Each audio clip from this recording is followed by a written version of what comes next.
आप कहीं मत जाइएगा, ब्रेक के उस पार युवाओं के प्रेरणा स्रोत हमारे साथ है। अगले सेक्शन में हम उनसे चर्चा करेंगे। कहते हैं सोच का प्रभाव मन पर, मन का प्रभाव तन पर और तन मन का प्रभाव पूरे जीवन पर पड़ता है। एक शख्सियत ऐसी ही है जिन्होंने इन पंक्तियों को साकार किया। इंजीनियरिंग करने के बाद देश सेवा का ऐसा जज्बा उनके अंदर आया कि काम करते करते पढ़ाई और आगे की करने लग गए और आखिरकार वो 2 साल के अटेम्प्ट में पास हो गए और बन गए सब इंस्पेक्टर। चलिए स्वागत करते हैं बिना देर किए रविंद्र सिंह जी, ऐसे ही हमारे साथ इस वक्त हैं। और रविंद्र जी, मुझे लगता है ये सवाल मैं पहले रख लेती हूँ जो अभी किरण श्रीवास आपसे करना चाह रही थी, उसके बाद फिर मैं अपने सवालों की श्रृंखला शुरू करूँगी। उनकी बेटी इंजीनियरिंग कर रही है जैसे आपने किया था, उनके मन में ये सवाल है कि अगर इंजीनियरिंग कंप्लीट करने के बाद उसका भी मन ना लगे काम में, तो क्या उसको ये मौका देना चाहिए कि वो भी स्विच कर सकती है, अपने मन के किसी काम की तरफ बढ़ सकती है? जी, सबसे पहले आपका और दूरदर्शन की पूरी टीम का मुझे आमंत्रित करने के लिए धन्यवाद। सभी दर्शकों को सुप्रभात।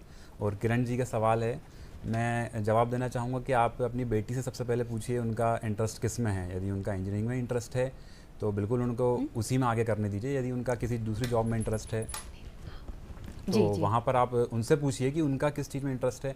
वो जैसा करना चाहें उसके अकॉर्डिंग हो गई। क्योंकि मैंने भी इंजीनियरिंग किया था, लेकिन मुझ पर मेरी फैमिली का कोई प्रेशर नहीं था कि मुझे इंजीनियरिंग के ही पेशे में आगे जाना है। मुझे फ्री हैंड दिया गया था एक तरह से कि आपको जो ठीक लगे, आपका जिसमें मन करे आप वो करिए। तो आप अपनी बेटी से पूछिए कि उनका इंटरेस्ट किस में है, उसके अकॉर्डिंग उनको आगे फ्यूचर के लिए प्लान करिए। जिस तरह से हम ये जो बात कही जा रही थी शहादत वाली, जिसमें उम्र का बहुत कम उम्र में उन साहबजादों की हम बात कर रहे थे, आपने भी उसी कम उम्र में सोच लिया था कि आपको भी देश की सेवा करना है, या ये ख्याल एक उम्र के बाद आया था? मैंने ऐसा पहले तो नहीं सोचा था कि पुलिस में जाना है मुझे। पहले इतनी समझ भी नहीं थी। जब इंजीनियरिंग में एडमिशन लिया था 17 साल की एज थी, 12th हो गई थी। उसके बाद जब एक ट्रेंड चल रहा था कि सभी इंजीनियरिंग कर रहे हैं तो ठीक है यही करते हैं, क्योंकि आगे जाके पता नहीं क्या है क्या नहीं है। तो उसके अकॉर्डिंग पहले इंजीनियरिंग कर लिया था। फिर जब इंजीनियरिंग कर रहा तो उसी ड्यूरेशन में मुझे लगा था कि ये मेरे लिए नहीं है फील्ड, मैं इसमें आगे अच्छा नहीं कर पाऊंगा। तो फिर ऐसे इंजीनियरिंग कंप्लीट हुई तो मैंने एग्ज़ाम की तैयारी शुरू की। फिर इसमें सेकंड अटेम्प्ट में अच्छे नंबर से हो गया था ऐसे। हालांकि कुछ तस्वीरें हैं, जब हम समय समय बताएंगे तो उनको पता चलेगा कि जो शब्द मैंने यूज़ किया था प्रेरणा स्रोत, तो उन तस्वीरों के साथ हम अगला सवाल रखेंगे। तस्वीर ये बिल्कुल बयां कर रही है। ये तस्वीर जो अभी दिख रही है ये वर्तमान तस्वीर है, लेकिन कुछ तस्वीरें ऐसी भी हम बताएंगे आपको जो पुरानी तस्वीर है, जिसे देखकर इन्होंने ट्रांसफॉर्मेशन का ख्याल मन में आया और इन्होंने तय कर लिया था कि जो ताने थे लोगों के, वो ताने ना होके बल्कि तारीफें बन जाएंगी। एक समय जो उल्हाना देते थे, अब वही लोग बोलते हैं कि आखिर क्या चमत्कार किया, आखिर कितनी मेहनत की, जो आप ऐसे थे और ऐसे हो गए। अब वो दोनों पॉइंट ऑफ व्यू से हो सकता है, तन के पॉइंट ऑफ व्यू से भी, शारीरिक भी और मानसिक भी। तो कुछ एक तस्वीर है जो बहुत ही रविंद्र जी से मैं चर्चा भी करूंगी उस तस्वीर को लेके, एकदम दुबले से नज़र आ रहे हैं। शायद वो 18 या 19 साल पहले की ये तस्वीर शायद। रविंद्र जी क्या कहेंगे आप इस चेहरे को लेकर और इस कदकाठी को लेकर? मेरी एज इसमें शायद 18 साल रही होगी जी। और तब मैंने मतलब कभी वर्कआउट वगैरह जिम या ऐसी कोई फिजिकल एक्टिविटी कभी की नहीं थी। और मैं मतलब बचपन में, वैसे सभी इस एज में बढ़ती उम्र में दुबले पतले होते हैं, लेकिन मैं बाकी लोगों से कुछ ज़्यादा दुबला पतला था। इसको लेके कई बार मजाक भी बनता था। तो लेकिन क्या कर सकते हैं, उसके बाद मैंने शुरू किया धीरे धीरे। 2010 में मैंने वर्कआउट शुरू किया था धीरे धीरे जी। फिर उसके बाद तो हमारी बातचीत को 2010 से मैं आगे करूंगी, लेकिन हमारे साथ एक कॉलर जुड़ चुके हैं, सीहोर से हैं महेंद्र कुमार विश्वकर्मा जी। बहुत बहुत स्वागत है महेंद्र जी। जी मैम नमस्कार। जी बताइए। जी मैम, मैं ये जानना चाहता हूँ श्री रविंद्र कुमार विश्वकर्मा जी से कि आपकी सफलता के पीछे आपके मित्रों का भी कुछ योगदान है क्या? अरे जी बिल्कुल है। मित्र अपने प्रोत्साहित करते रहते हैं। हाँ। और मित्र, मेरे कुछ मित्र हैं जो बचपन से अभी तक मेरे साथ में हैं, उनका मोटिवेशन, उनका सपोर्ट मिलता रहता है। और वो लोग भी कहीं ना कहीं मेरी सफलता में मेरे साथ में हैं। बिल्कुल। हम 2010 से आगे बढ़ते हैं। जी जी। तो 2010 में मैंने ये शुरू किया था वर्कआउट धीरे धीरे। उस टाइम इतना नॉलेज नहीं था, तो ऐसे ही जाते थे। उस टाइम जिम को लेके इतना क्रेज नहीं था जितना आज के टाइम में। तब इतने हाई प्रोफाइल या हाई क्वालिटी वाले जिम भी नहीं होते थे जहाँ ऐसे इक्विपमेंट रहते थे। फिर धीरे धीरे करके उसके बारे में नॉलेज होता गया और फिर उसको एक पार्ट ऑफ लाइफ बना लिया मैंने। कि उसके कारण सिर्फ अपनी फिजिकल हेल्थ नहीं, उससे मेंटल हेल्थ भी बहुत इंप्रूव होती है। मैं सभी को सजेस्ट करूँगा कि अपनी लाइफ में 1 घंटा फिटनेस के लिए निकालें, किसी भी फिजिकल एक्टिविटी के लिए।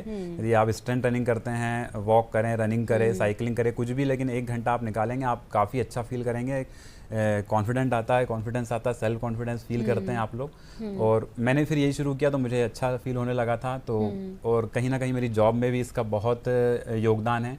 पहले मेरी ये स्थिति कितनी साल की उम्र रही होगी जब आप सब इंस्पेक्टर के लिए सिलेक्ट हुए? मेरी 25 थी है उस टाइम। मतलब 20 साल में आपकी कदकाठी कुछ ऐसी सी थी, हाँ, मतलब शारीरिक संरचना जी, ऐसी जी। थी, और फिर बाद- जॉब में आने के बाद आपने? नहीं, मैं पहले से अच्छा, शुरू कर मतलब दिया था। 20 साल की हाँ, उम्र में ही लेकिन- आपने देहरी हाँ, चंडी जिम की। तो वो उसमें भी इम्प्रूवमेंट जब जॉब में आया था तब इतना नहीं था, फिर उसके बाद ज़्यादा हुआ है बॉडी में। तो और मैं ये कह रहा था कि इस वर्कआउट या मेरे जिम ने भी काफ़ी योगदान दिया है मेरी जॉब में सिलेक्शन को लेकर। रिटर्न एग्जाम जो लिखित परीक्षा होती है वो अपनी जगह अलग है, लेकिन इसमें फिजिकल टेस्ट भी होता है। हाँ। फिजिकल टेस्ट में कोई मसल्स या बॉडी बिल्डिंग इसका टेस्ट नहीं होता, लेकिन जो मैंने जिम किया था उसकी वजह से मेरी बॉडी में स्ट्रेंथ आई थी कि मैं उस एग्जाम का फिजिकल क्वालिफाई कर सका। वरना पहले तो मैंने कहीं अपने सोशल मीडिया वीडियोस भी डाले, पहले यदि मैं किसी से कहता भी जो मेरी कंडीशन थी हाँ। कि मैं पुलिस में जाना चाहता हूँ तो शायद वो हंसते। मेरी कंडीशन देख के हंसता ही।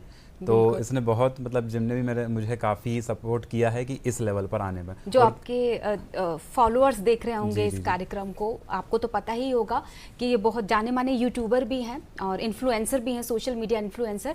तो ये जो जर्नी है इसके ज़रिए आप युवाओं को मोटिवेट भी करते हैं। देखें आपके बहुत सारे वीडियो जिसमें आप बताते हैं कि किस तरह से अपने जीवन को जीना चाहिए। मैं सोशल मीडिया पर अभी पिछले लगभग 3 सालों से ज़्यादा एक्टिव हूँ, खासकर इंस्टाग्राम पर।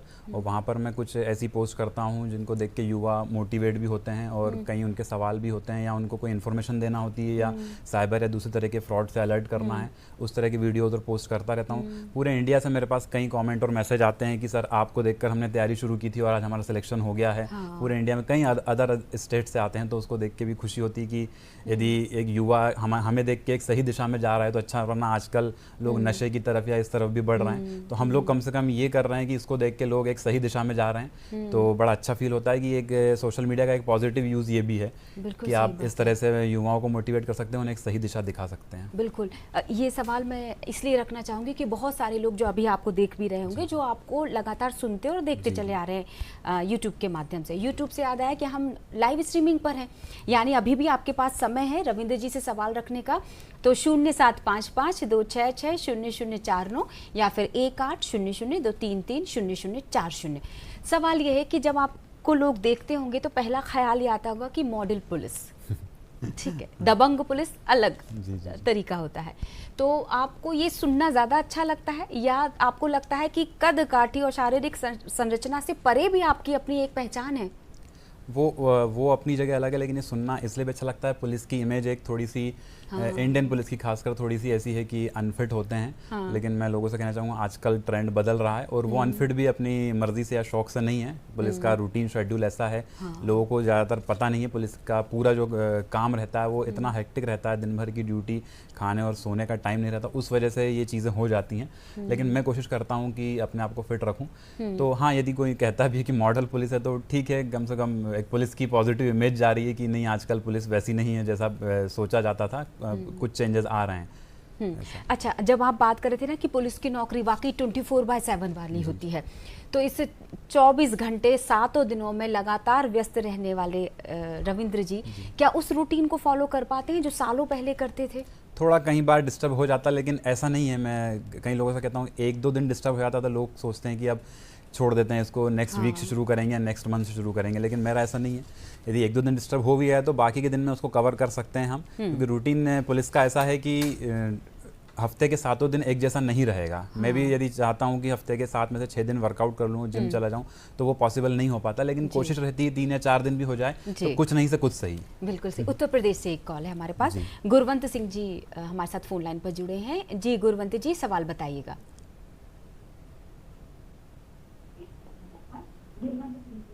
तो अनुरोध करूंगी टीवी की आवाज कम कर लीजिएगा सवाल रखते वक्त। जी सर, आपका पहले धन्यवाद है कि सर आप पुलिस में होते होते जी जी जी मैम, वॉल्यूम कम है सर। आपको धन्यवाद देना चाहेंगे कि आप ड्यूटी के दौरान आप खुद को इतना फिटनेस रखते हैं सर जी, इसके लिए सर बहुत शुक्रिया जी। और सर जैसा आपका व्यक्तित्व है, आप अंदर से और बाहर दोनों से सर सेम वो है सर, अच्छे हैं। जी, बहुत बहुत शुक्रिया। सवाल मैं ही रख लेती हूँ इनकी तरफ से। कई बार होता है ग्लैमर एकदम हावी हो जाता है, तो हम जो ड्यूटी जिसको हम बोलते हैं कर्तव्य, दायित्व, उन सबको थोड़ा थोड़ा कहीं ना कहीं भूलने लग जाते हैं, क्योंकि आजकल बहुत सारे पुलिस वाले सोशल मीडिया इन्फ्लुएंसर बन गए हैं। तो ऐसा तो नहीं कि हम अपने कर्तव्यों और दायित्वों की तरफ थोड़ा सा पीछे हो जाते हो इन चीज़ों ऐसा नहीं है। और मैं ये भी बताना चाहूँगा, सोशल मीडिया पर भी यदि मैं कोई पोस्ट डालता हूँ, स्पेशली यूनिफॉर्म में यदि कोई मैं पोस्ट डाल रहा हूँ या वीडियो डाल रहा हूँ, तो उसमें बिल्कुल वर्दी की गरिमा का बिल्कुल ध्यान रखता हूँ मैं। वीडियो के साथ उसमें ऐसा कोई ऑडियो ना हो जिसकी वजह से हमारे पुलिस की छवि खराब हो, या एक वर्दी पर कोई ये उंगली उठाए कि ये वर्दी में इस तरह का कंटेंट डाल रहे हैं या इनको क्या हो गया। तो वो चीज़ बिल्कुल मैं ध्यान रख के डालता हूँ, और इसको लेके हमारे विभाग भी हमें अप्रिशिएट कर रहा है अब। क्या ऐसा होता है कि आपके जो तौर तरीके होते हैं, मतलब उठना बैठना, प्रेजेंटेशन जिसको हम बोल रहे हैं, उससे बात को ज़्यादा अच्छे तरीके से रखा जा सकता है? लोग आपको सुनते हैं जब आप खड़े हो जाते हैं भीड़ में। एक तो यूनिफॉर्म, ये तो अपने आप में एक गौरवशाली विषय होता है, और उस पर से आपकी कदकाठी ऐसी हो जो आपको रोक देती है भीड़ को। तो क्या ऐसा अभी हम इतनी तस्वीरों से देख पा रहे थे कि लोगों के बीच में आप खड़े होते हैं? जी जी, बिल्कुल व्यक्तित्व का प्रभाव पड़ता है। यदि आप कहीं भीड़ में हैं, आपकी कदकाठी अच्छी है और आपका बोलने का तरीका ऐसा है। आजकल टाइम यही है कि आप अपनी बातचीत से हर चीज़ को कंट्रोल कर सकते हैं, और व्यक्तित्व का बिल्कुल प्रभाव पड़ता है कि यदि आप अच्छा एक अपनी पॉजिटिव इमेज लेके जा रहे हैं, तो उसका काफ़ी प्रभाव पड़ता है बड़े बड़े लॉ एंड ऑर्डर की सिचुएशन में भी। बिल्कुल। एक और कॉलर हमारे साथ जुड़ गए हैं, प्रिंस चंदेल उनका नाम है। बहुत बहुत स्वागत है प्रिंस जी। सवाल क्या है? चलिए कोई बात नहीं, डिस्कनेक्ट हो गया। ट्रांसफॉर्मेशन, मैंने एक वर्ड दर्शकों को बताया था, ताना। जी जी। तो जैसे एक सोच होती कि मैं तो कर कर दिखाऊंगा कि मैं क्या हूँ, ये बता कर रहूँगा दुनिया को। जी। उसके लिए शरीर को ही बनाया, मतलब आप अगर इस पोस्ट पर पहुँच जाते तो शायद तो भी लोग ताने ना मारते। हाँ जी, मैं ना ये नहीं था कि करके दिखाऊंगा या किसी ने ताना मारा है तो सिर्फ उसी का जवाब देने के लिए ये किया था, ऐसा नहीं है।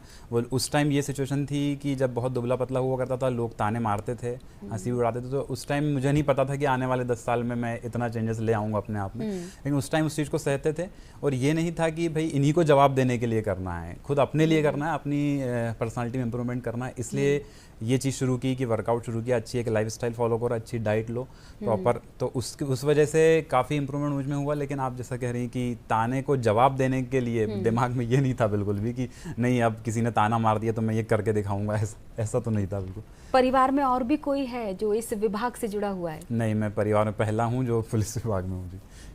जी, छिंदवाड़ा से कॉल आ गया हमारे साथ। नमन चंद्रवंशी हमारे साथ हैं। बहुत बहुत स्वागत है नमन जी, सवाल बता दीजिए। जी, मैं सर से पूछना चाहूंगा कि एमपीएसआई की जो वैकेंसियां है कब तक के आएगी, और जो वो काम कर रहे हैं मोटिवेट करने का, हमें बहुत ही बढ़िया काम कर रहे हैं वो सोशल मीडिया के माध्यम से। जी, धन्यवाद। नमन जी, धन्यवाद कि आपने मुझे ये बोला कि मैं मोटिवेट करने का काम कर रहा हूँ। आप देखते होंगे शायद सोशल मीडिया पर।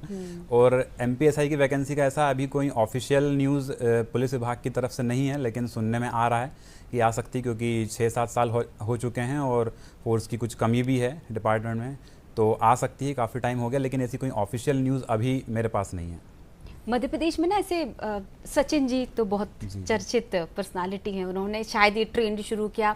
और अब मध्य प्रदेश की पूरे ही देश भर के अगर पुलिस वालों की बात करें तो शायद अब वो ट्रांसफॉर्मेशन वाला समय शुरू हो चुका है, और आप जैसे युवा इसको आगे बढ़ाते चले जा रहे हैं इस क्रम को।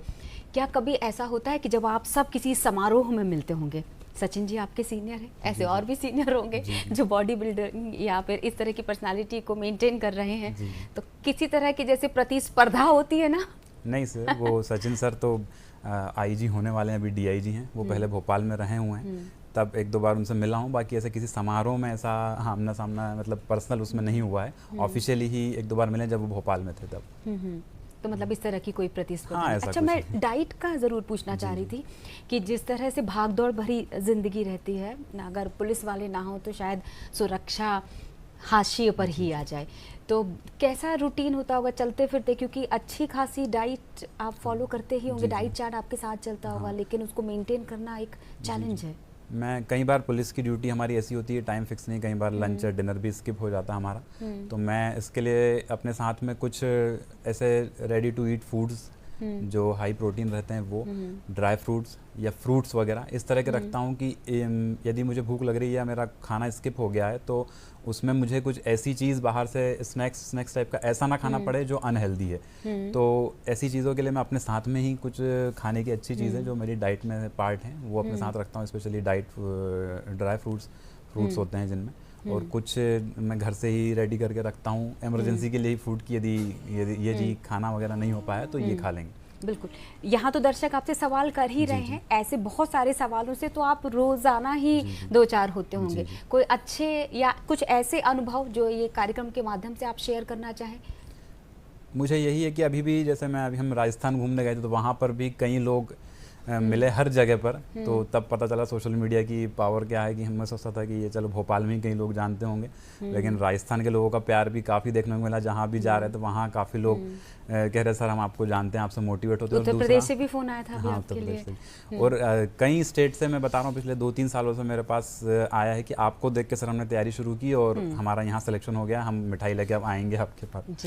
फिलहाल तो मध्य प्रदेश से हमारे कॉलर जुड़े हुए हैं, दतिया से रितेश श्रीवास्तव जी। बहुत बहुत स्वागत है रितेश जी, सवाल बता दीजिए। जी मैम, मुझे सर से मतलब नौकरी के बारे में जानकारी चाहिए।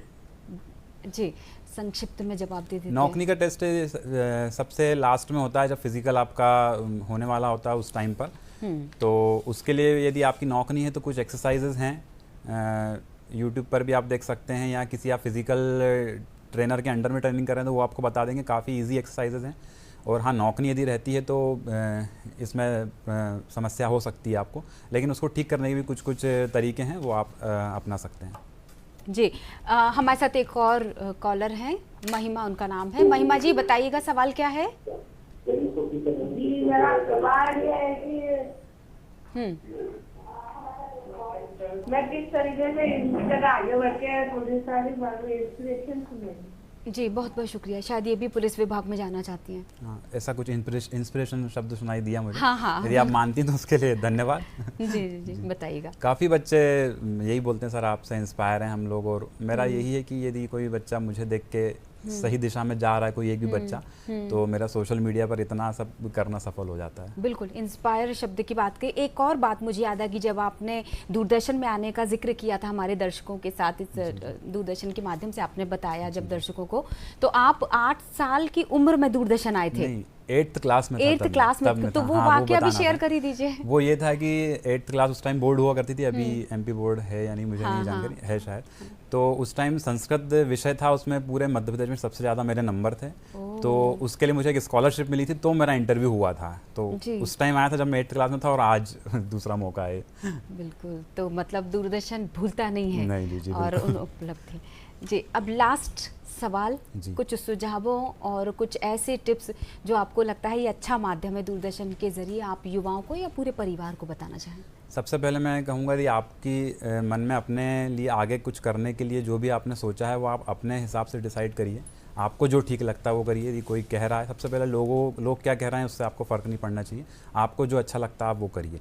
दूसरा, यदि आप पढ़ाई कर रहे हैं, किसी कॉम्पिटिशन एग्ज़ाम की तैयारी कर रहे हैं, तो धैर्य बना के उसको करते रहिए। कुछ ही टाइम में 1, 2, 3, 4 महीनों में हार मान जाते हैं, कई बार आधे लोग वहीं बाहर हो जाते हैं, लेकिन आप धैर्य बनाए रखिए और अपनी तैयारी रखिए। आपको नहीं पता, आप लेकिन अंदर से तैयार हो रहे हैं उस चीज़ के लिए। फिटनेस को लेकर मैं टिप्स दूंगा, सभी को मिनिमम 45 to 60 मिनट अपने आप को दिन भर में देना चाहिए, और ये कोई बहुत बड़ा टफ टास्क नहीं है, आप 1 घंटा अपने लिए निकालिए। तो और इसका जब आप वर्कआउट करेंगे तो आप खुद ही अपने आप से ही डाइट एक अच्छी लेंगे, हेल्दी डाइट फॉलो कीजिए। उत्तर प्रदेश से एक और कॉलर, तो विकास जी फोन लाइन पर है। जी विकास जी, बहुत छोटा सा सवाल रख लीजिए। जी मैम, सर से पूछना चाहता था कि क्या वो जब तैयारी करते थे तो कहीं बाहर रह के या पढ़ाई करते या घर पे ही करते थे? धन्यवाद। तो कैसे टाइम को मैनेजमेंट करते? हाँ जी, मैंने बताया है अपने वीडियोज़ में भी कई बार, अभी फिर बता रहा हूँ, मैंने कहीं बाहर कोचिंग नहीं की, मैं घर पे ही रह के पढ़ाई करता था।